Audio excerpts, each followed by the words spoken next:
بسم اللہ الرحمن الرحیم۔ ارے میرے محبوب علیہ الصلوۃ والسلام نے تو کبھی کسی کافر کا دل بھی نہیں توڑا، اور میں جب اپنے سگے بھائی کا دل توڑتا ہوں، میں جب اپنے باپ کو ہی کھری کھری سنا دیتا ہوں، تو آخر تو مجھے اس وقت یہ بات تو میرے ذہن میں ہونی چاہیے کہ میں تو نبی کریم صلی اللہ علیہ وسلم کا کلمہ پڑھنے والا، حضور علیہ السلام کا امتی اور نبی علیہ السلام کا غلام ہوں۔ تو حضرت سعدی کی بات میں عرض کر رہا تھا، اس نے نبی کریم علیہ السلام کی نعت لکھی، ایک ربائی لکھی، آپ کو یاد ہے، بلغ العلا بکمالہ، اور کتنی اچھی، اور میں تو اکثر ویسے یہ میں نے جملہ کہا ہے اپنے سامعین کو، ہمیں یہ والی ربائی یاد کر لینی چاہیے اور ہمیں پڑھنی چاہیے۔ پڑھنے بھی کب؟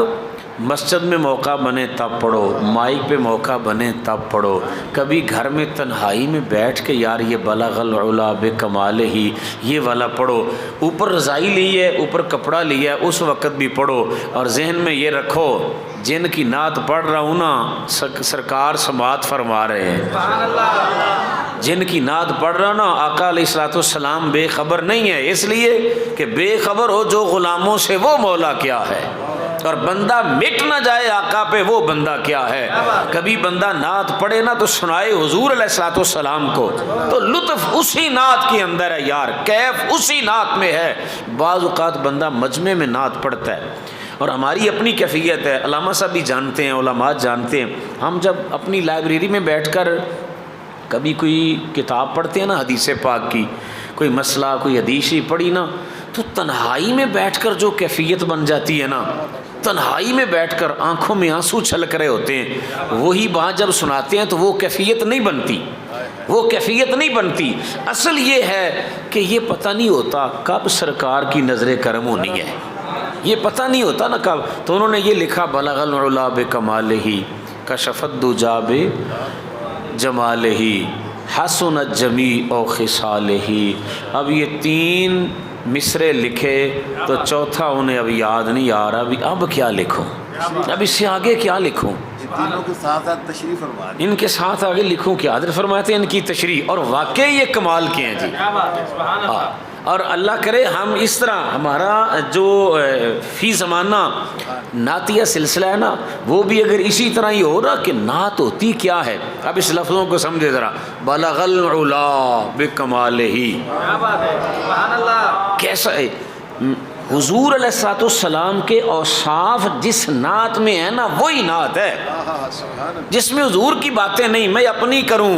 کوئی نعت پڑھنے والا لکھنے والا وہ اپنی باتیں کرے کہ میں مدینہ شریف میں جاؤں تو ایسے جاؤں گا، پاؤں سے جوتا اتار دوں گا، وہاں میں ایسے کروں گا ایسے کروں گا، یہ تو ہم اپنا رونا رو رہے ہیں نا۔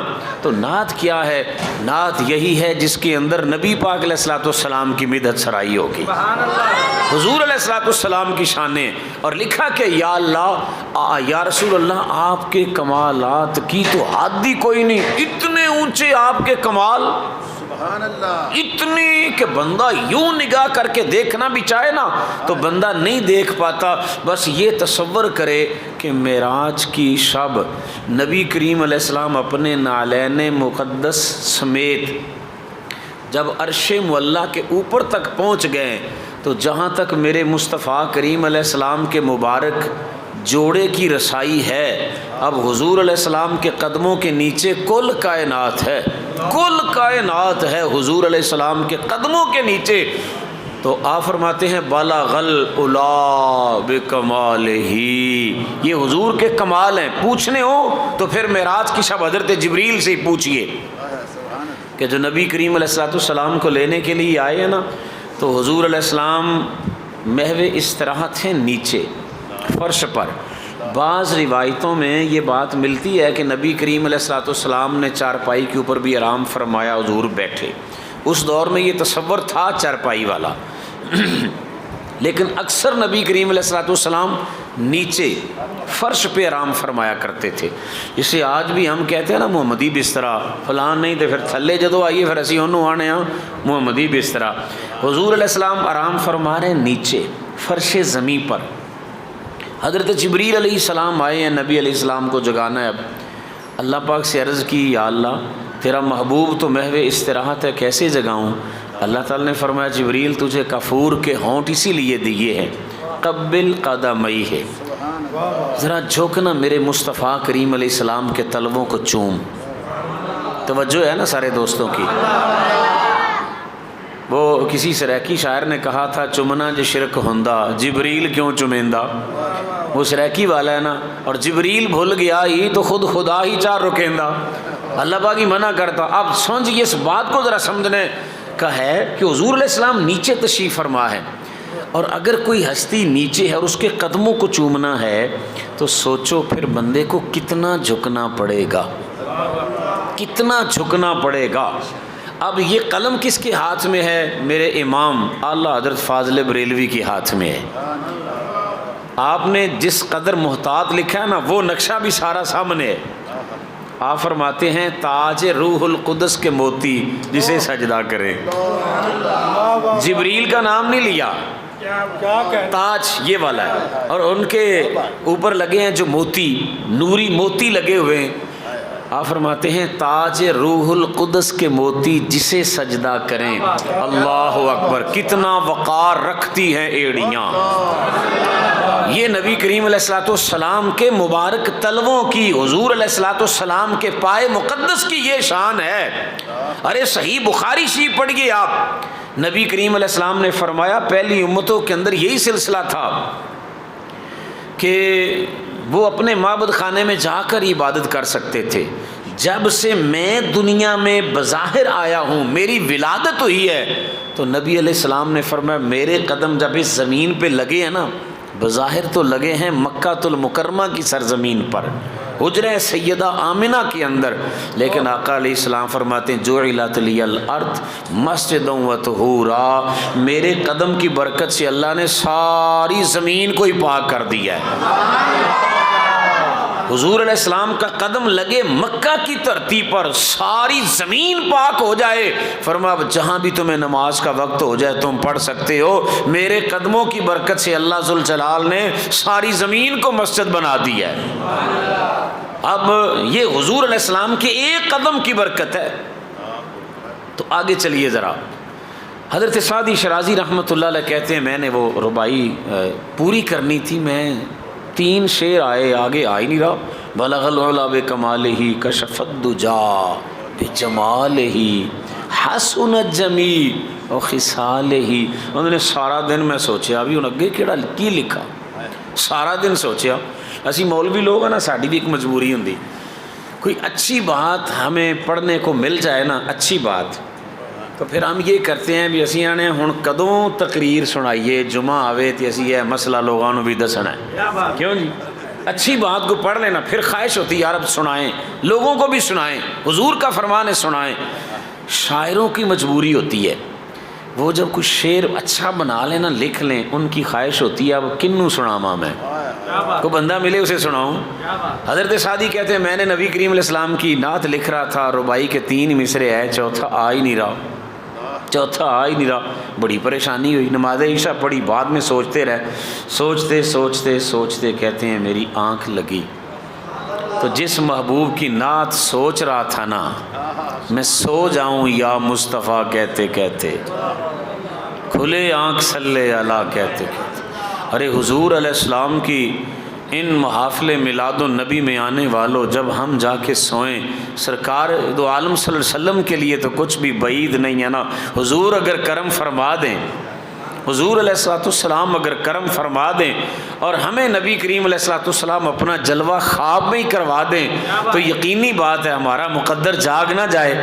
ہمیں ان محفلوں میں ہمیں پتہ ہے یہ محفل رب رسول کی بارگاہ میں قبول ہی ہے، لیکن اگر سرکار یوں بھی کرم فرما دیں تو زہری صاحب نے کہا تھا آخر ویلے میریاں اکھیاں راہ تکنا ہے تیرا، آقا جے تو سر تے آن کھلوں میں تے پردہ رہ جائے میرا۔ نبی کریم علیہ الصلوۃ والسلام اگر مہربانی فرما دیں، حضور علیہ الصلوۃ والسلام اگر تشریف فرما ہو جائیں اور خواب میں ہمیں نبی علیہ الصلوۃ والسلام کی زیارت ہو جائے، تو حضور علیہ السلام کا فرمان ہے جس بندے نے مجھے خواب میں دیکھا نا، آن قریب وہ مجھے جاگتے ہوئے بھی ضرور دیکھے گا۔ محدثین فرماتے اگر زندگی چو بندہ نہ بھی ویکھ سکیا، زندگی چ نہ بھی ایسا موقع آیا، اونی دیر اس بندے دی جان نہیں جے نکلنی جنی دیر وہ نبی پاک علیہ السلام دا چہرہ نہ تک لے گا، یعنی آخر وقت میں نبی کریم علیہ السلام کی زیارت ضرور ہو جائے گی۔ تو حضرت سعدی رحمۃ اللہ علیہ کہتے ہیں کہ نبی کریم علیہ السلام کی مجھے خواب میں زیارت نصیب ہو گئی، اور حضور علیہ السلام آپ نے فرمایا سعدی آج تو پریشان کیوں ہے، پریشان کیوں ہے؟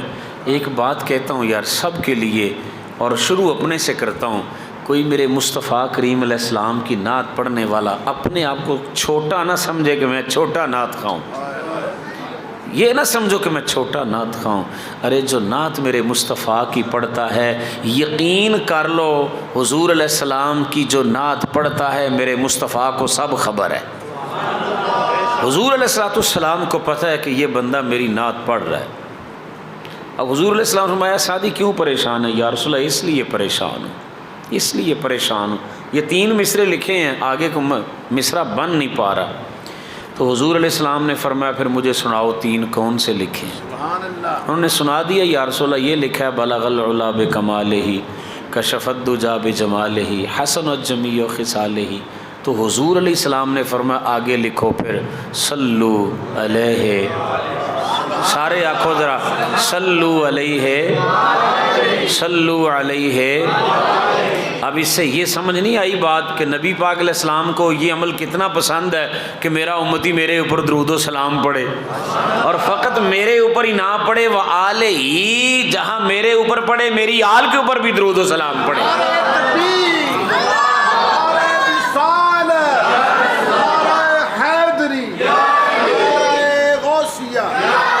تو میں نے اس لیے یہ بات عرض کر دی کہ نبی علیہ السلام کی ذات اقدس پہ یہ والی ربائی تو حضور کی بارگاہ میں قبول ہی ہے نا، تو حضور علیہ السلام کی پاک بارگاہ کے اندر قبول ہی ہے نا۔ کبھی ہم یہاں بیٹھ کے یہ کہیں کہ یا رسول اللہ صلی اللہ علیہ وسلم نسیمہ جانب بطحا گزر کن زہوال محمد را خبر کن بابری جان مشتاقم درا جاں فدائے روزائے خیر البشر کن، کبھی ہم یہ کہتے ہیں، اور جب بندہ اس روائی پہ آ جائے نا ایسے حضرت سعدی رحمۃ اللہ علیہ والی، تو پھر یقین کر یہ تو وہ والی ربائی ہے جو میرے مصطفیٰ کی بارگاہ میں پہلے سے ہی قبولیت کی مور اس کے اوپر لگ چکی ہے۔ تو بھئی آخر میں ایک بات میں اور عرض کرنا چاہتا ہوں، وہ ذرا اس سے ہٹ کے ہے لیکن میرے مزاج میں آئی ہے تو میں عرض کر رہا ہوں، اس کے بعد وقت بھی شاید تمام ہو رہا ہے۔ حضرت عبداللہ بن مبارک رحمۃ اللہ علیہ یہ وہ بزرگ ہیں امت مسلمہ کے اندر کہ جن کے اوپر آج تک کسی نے تنقید نہیں کی۔ امام بخاری رحمۃ اللہ علیہ وہ ہستی ہیں کہ بہت بڑے امام ہیں جو فرماتے ہیں کہ مجھے 1,00,000 نبی پاک علیہ السلام کی حدیث یاد تھی، 1,00,000 سند جن کی یاد تھی، لیکن میں نے اس کے اندر 6,500 پونے 7,000 احادیث کا انتخاب کیا، میں نے صحیح بخاری شریف مرتب کر دی۔ لیکن امام بخاری رحمۃ اللہ علیہ ایک حدیث پاک لکھنے سے پہلے غسل کرتے، کپڑے بدلتے، خوشبو لگاتے، حرم کعبہ میں کھڑے ہو کر 2 رکعت شکرانے کے نفل پڑھتے، پھر میرے اور آپ کے پیارے نبی علیہ السلام کی ایک حدیث لکھتے۔ کیسے کیسے لوگ آئے ہیں، کیسے کیسے لوگ آئے یار اس امت کے اندر، یہ ان کا شہرہ چرچا یوں ہی نہیں ہو گیا۔ پھر جب احادیث لکھ لیں، ان کے ابواب جب ترتیب دینے کا وقت آیا تو امام بخاری رحمۃ اللہ علیہ نے ریاض الجنہ میں وہاں بیٹھ کر بخاری شریف کے ابواب کو ترتیب دی ہے، جہاں نبی پاک علیہ السلام کے مبارک قدم بار بار لگتے رہے، بار بار لگے، بار بار لگے، ارے ایک دفعہ قدم لگے ساری زمین پاک۔ تو جس حجرے سے نکل کے حضور علیہ السلام مسجد میں آتے، پھر جاتے، پھر آتے، پھر جاتے، پھر آتے، مرتبہ کیا بن گیا؟ نبی علیہ السلام نے فرمایا جہاں جس زمین نے میرے قدموں کو بار بار چوما ہے نا، ما بین بیتی و منبری روضۃ من ریاض الجنہ، یہ عام زمین نہیں رہ گئی، اب یہ جنت کا ٹکڑا بن چکا ہے۔ یہ حضور علیہ السلام کے قدموں کی برکت ہے۔ اور علامہ کہتے ہیں، اپنا ان کا تخیل اور تصور ہے، مدینہ پاک تو وہ نہیں جا سکے علامہ اقبال، لیکن وہ کہتے ہیں کہ مجھے کیا خبر تھی رکوع کی، مجھے پتا کیا تھا سجود کا، آندھنے میں نے رکوع سجدے کا کوئی پتہ نہیں۔ وہاں کے بارے میں کہتے ہیں یا رسول اللہ تیرے نقش پا کی تلاش تھی جو میں جھک رہا تھا نماز میں۔ عرض یہ کر رہا ہوں تنقید کرنے والوں نے امام بخاری پر بھی تنقید کی، امام مسلم پر کی، امام مالک رحمۃ اللہ علیہ 40 سال حضور علیہ السلام کے روضہ اقدس کے سائے کے نیچے بیٹھ کر حدیث کا سبق دینے والے، جنہوں نے زندگی میں مدینہ پاک کے اندر کبھی جوتا نہیں پہنا، اور کبھی ان باتوں کو یار ہم ان محفلوں سے الگ بیٹھ کر بھی سوچیں۔ وہ بندہ حضرت جانتے ہیں اس بات کو بخوبی کہ جو بندہ نبی کریم علیہ السلام کی پاک بارگاہ میں بیٹھا ہے اور حدیث پاک پڑھا رہا ہے اور وہ سند بیان کرتا ہے، یہ حدیث میں نے سنی فلاں سے، اپنے استاد سے، میرے استاد نے فلاں سے، اس نے فلاں سے، فلاں صحابی سے، آگے نام آنا ہے نبی کریم علیہ السلام کا، تو حضور کا نام بلا کیسے لیتے ہیں؟ امام مالک رحمۃ اللہ علیہ اپنی مسند سے اٹھ کے کھڑے ہو جاتے ہیں۔ حضور کا نام لینا، ارے ہم تو درود و سلام پڑھیں تو لوگ پوچھتے ہیں جی کھڑے ہو کے کیوں پڑھ رہے ہو؟ ارے وہاں تو اگر ایک نشست میں 100 حدیثیں سنائیں تو امام مالک رحمۃ اللہ علیہ 100 مرتبہ کھڑے ہوتے ہیں، بیٹھ کے میرے مصطفیٰ کا نام نہیں لیتے۔ اور آپ حدیث پڑھا رہے ہیں تو آپ کی پشت کے اوپر نا وہ چونکہ عرب کے لباس ذرا کھلے ہوا کرتے تھے تو بچھو نے انہیں ڈس لیا، ایک نہیں 16 مرتبہ ڈسا، چہرے کا رنگ بدل گیا۔ تو جب یہ کیفیت بنی تو جو شاگرد بیٹھے تھے وہ دیکھ رہے تھے استاد صاحب کے چہرے کا رنگ بدلا ہوا ہے لیکن حدیث پاک پڑھا رہے ہیں۔ ہماری تو توجہ فوراً بٹ جاتی ہے، کوئی بندہ آئے ہم سارے ادھر دیکھتے ہیں، کچھ جائے ہم سارے ادھر دیکھتے ہیں، ایک بچہ اٹھے سارے انہوں سے بٹھان لگ جانے، ہمارا توجہ ہی نہیں رہتی کہ نبی پاک علیہ السلام کی بات ہو رہی ہے تو ہمیں اس طرف دھیان کرنا ہے یا نہیں۔ یہ میری اور آپ کی حالت ایسی ہے، لیکن وہاں کیا ہے جب حدیث پاک کا سبق مکمل ہوا نا تو آپ نے اپنے ایک شاگرد ابو یحییٰ علیہ رحمہ ہیں انہیں فرمایا کہ یہ ذرا میری پشت پہ دیکھو کیا ہے۔ اس نے کپڑا اٹھا کے دیکھا تو اتنا بڑا بچھو اس نے جگہ جگہ سے ڈسا ہوا ہے۔ اس نے کہا استاد محترم یہ بچھو اور اس نے اتنا آپ کو ڈسا، تو آپ نے فرمایا اس کے کرب سے، شدت درد سے میری جان نکل رہی تھی، لیکن میں نے تہیہ کر لیا تھا کہ میں حضور کی حدیث پڑھا رہا ہوں، مر تو جاؤں گا لیکن اپنے پیارے مصطفیٰ کریم علیہ السلام کی حدیث پڑھانا نہیں چھوڑوں گا۔ لیکن تنقید کرنے والوں نے ان کے اوپر بھی تنقید کی۔ عبداللہ بن مبارک رحمۃ اللہ علیہ وہ شخصیت ہیں کہ جن کے اوپر آج تک کسی نے تنقید نہیں کی، انہیں ہر طبقہ ہے کہ لوگ جو ہے نا وہ انہیں مانتے ہیں، جی بہت اچھے ہیں، جی بہت اچھے ہیں، جی بہت ہے۔ عبداللہ بن مبارک رحمۃ اللہ علیہ فرماتے ہیں کہ میں ایک دفعہ حج کے لیے گیا تو جب میں حرم کعبہ میں بیٹھا ہوا تھا تو کہتے ہیں جی وہاں آدھی رات کا وقت تھا، میں نے طواف کیا اور طواف کر کے میں ایک ستون کے ساتھ یوں ٹیک لگا کے بیٹھ گیا۔ اب دوست ذرا میری طرف توجہ رکھیں، یہ ایک تھوڑی سی بات اپنے من کی سنانا چاہتا ہوں جس کے اندر میرے لیے اور آپ کے لیے بھی ایک عبرت ہوگی یقیناً۔ کہتے ہیں میں یوں ٹیک لگا کے بیٹھا تھا، اللہ اکبر یا حی یا قیوم، کہتے وہاں بیٹھے بیٹھے نا میری آنکھ لگی تو نبی کریم علیہ السلام کی مجھے خواب میں زیارت نصیب ہو گئی، حضور علیہ السلام۔ اور نبی علیہ السلام نے مجھے فرمایا عبداللہ بن مبارک جب حج کر کے تو بغداد شریف جائے نا تو وہاں فلاں محلے میں فلاں گلی میں اس نام کا مجوسی ہے، بہرام اس کا نام ہے، تو اسے ہمارا سلام پہنچا دینا، اسے میرا سلام دینا۔ عبداللہ بن مبارک رحمۃ اللہ علیہ فرماتے ہیں میری آنکھ کھلی تو میں چونک سا گیا کہ حضور علیہ السلام ایک مجوسی کو سلام دے رہے ہیں۔ میں نے یہ کیا عجیب خواب دیکھا ہے، وہ تو خدا رسول کی ذات کے دشمن ہیں، ان کا دین مذہبی کوئی نہیں، مجوسی، اور اسے سلام حضور صلی اللہ علیہ وسلم بھیجیں۔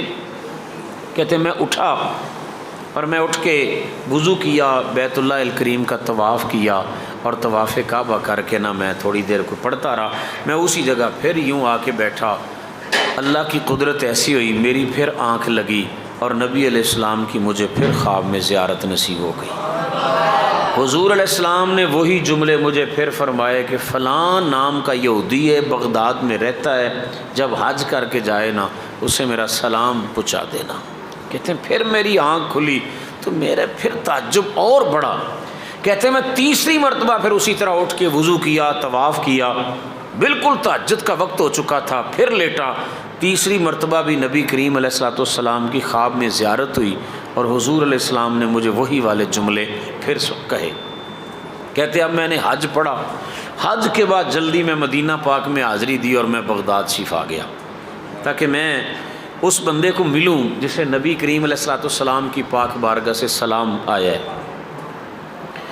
اب دوستوں کی توجہ ہے نا میری طرف، توجہ لنگر شریف کی طرف ہو گئی ہے یا نہیں ہوئی؟ میری بات کی طرف ہی ہے، کیوں جی؟ سارے پیچھے بیٹھنے والے مجھے بتا دیں بھی میری طرف ہی توجہ ہے نا۔ یہ خوشبو ایسی ہے تو میں چاہتا ہوں کہ اس خوشبو سے آپ ہٹیں، آپ ان باتوں والی خوشبو میں ابھی رہیں انشاءاللہ الرحمن۔ یہ ادھر سے جائے گی نا، ادھر سے، تو انشاءاللہ الرحمن اللہ پاک فضل فرما دے گی۔ نعرہ رسالت، سماعت فرمائیں توجہ سے۔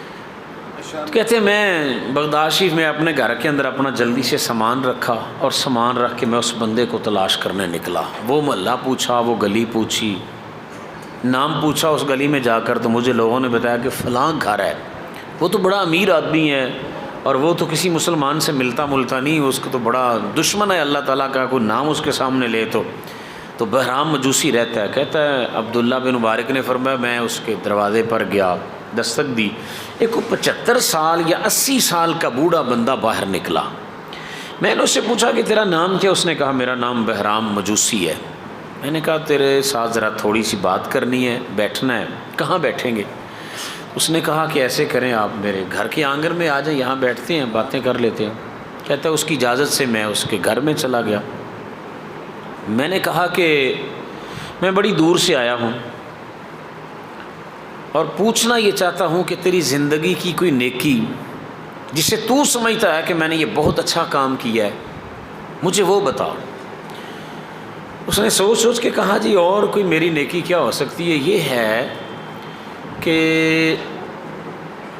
میرے نا 3 بیٹے ہیں اور 4 بیٹیاں ہیں، تو میں نے اپنے بچوں کو بڑی تعلیم دی، مالدار ہوں، سرمایہ دار ہوں، تو میں نے اپنی 3 بیٹیوں کی شادی اپنے 3 سگے بیٹوں سے کر دی، بہن بھائیوں کی شادی کر دی۔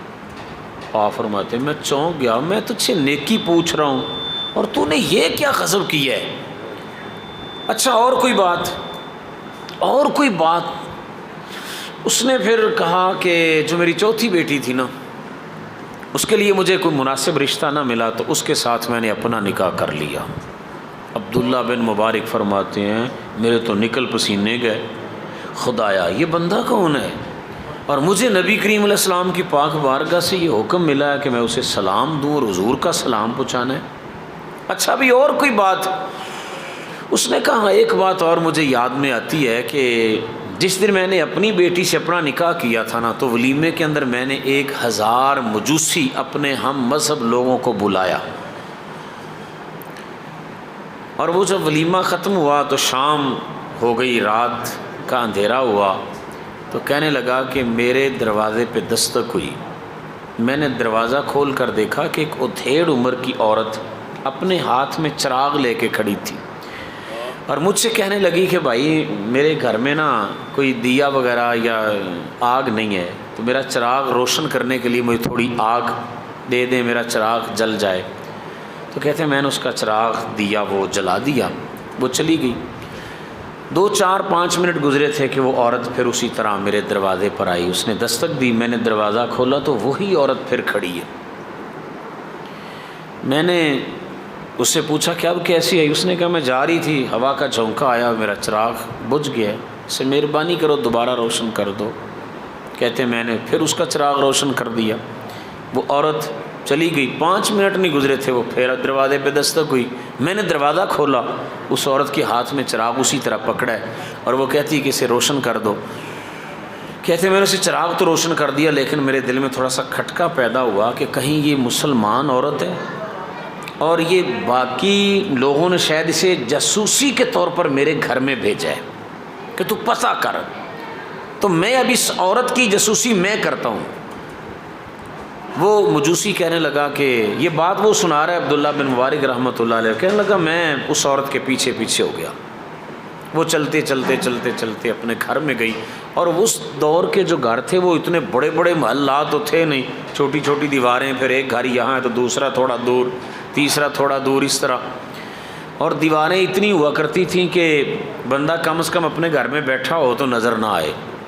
کہتے ہیں وہ عورت ایک گھر میں داخل ہوئی تو میں اس کے دروازے پر رک گیا، چپکے سے جا رہا تھا، آگے اس کی نوجوان 4 بیٹیاں، انہوں نے اپنی ماں کی طرف للچائی نظروں سے دیکھا، اماں کچھ چیز ملی کھانے کو، کچھ چیز ملی کھانے کو؟ ماں کی چیخ نکل گئی، اس کا کیا پتر میں 3 دفعہ چراغ کا بہانہ بنا کے گئی ہوں، پر میری زبان نے زیب ہی نہیں دیا کہ میں مسلمان ہوں، میں مجوسی کو کیوں کہوں، میں مجوسی کے سامنے ہاتھ پھیلاؤں تو کیوں؟ یار دنیا کا جو بھی بندہ ہو نا، قسم بخدا بندہ اس سے مانگے نا تو بندے کی پیشانی پہ پسینہ آ جاتا ہے۔ وہ کسی کہنے والے نے کہا نا کہ گردن کو جھکا دیتا ہے خیرات کا پتھر، جہاں میں مانگنے والوں کے سر کبھی اونچے نہیں ہوتے۔ اس عورت نے کہا بیٹی 3 دفعہ بہانہ بنا کے گئی پر زبان کھلی نہیں، کھلی نہیں۔ میری بیٹیوں آج اسی درخت کے پھر پتے کھا لو، مٹی کھا کے گزارا کر لو، کچھ نہیں ہے کھانے کو، کچھ نہیں ہمارے پاس، بس ایسے گزارا کرو۔ وہ مجوسی کہتا ہے اے عبداللہ بن مبارک، میں باہر اس کی بات سن رہا تھا، میں نے کہا اچھا یہ عورت اس لیے جاتی تھی؟ میں جلدی سے اپنے گھر گیا اور میں نے کوئی راشن وغیرہ کھانے پینے کی چیزیں لا کر اس عورت کو دی، ان کے بچیوں کو کھلایا، اور میں نے اسے ایک جملہ کہا تھا، میں نے کہا تھا کہ میری بہن، میرا مذہب اپنا اور تیرا مذہب اپنا، تو جو بھی ہے مجھے اس سے غرض نہیں، لیکن یہ ہے کہ جب بھی تیرے گھر میں راشن ختم ہو جائے نا تو نہیں نہ بول سکتی، تو میری بہن اسی طرح بجھا ہوا چراغ لے کر میرے گھر میں آ جانا، اسی طرح چراغ لے کر آ جانا، میں تیرے بجھے ہوئے چراغ سے سمجھ جاؤں گا، میں تیرے گھر میں مہینے کا راشن پھر بھیج دیا کروں گا۔ اور اس نے کہا جی میں آج تک وہ راشن بھیج رہا ہوں۔ اب یہ بات سن کے عبداللہ بن مبارک رحمۃ اللہ علیہ فرماتے ہیں اچھا پھر یہ بات ہے کہ تو ایک مسلمان غریب خاندان کی خدمت کر رہا ہے، ایک غریب عورت بیوہ کی خدمت کی برکت سے مجھے نبی علیہ السلام نے بھیجا ہے کہ میں کونین کے مالک و مختار نبی کا سلام تجھے پہنچانے آیا ہوں۔ نعرہ تکبیر،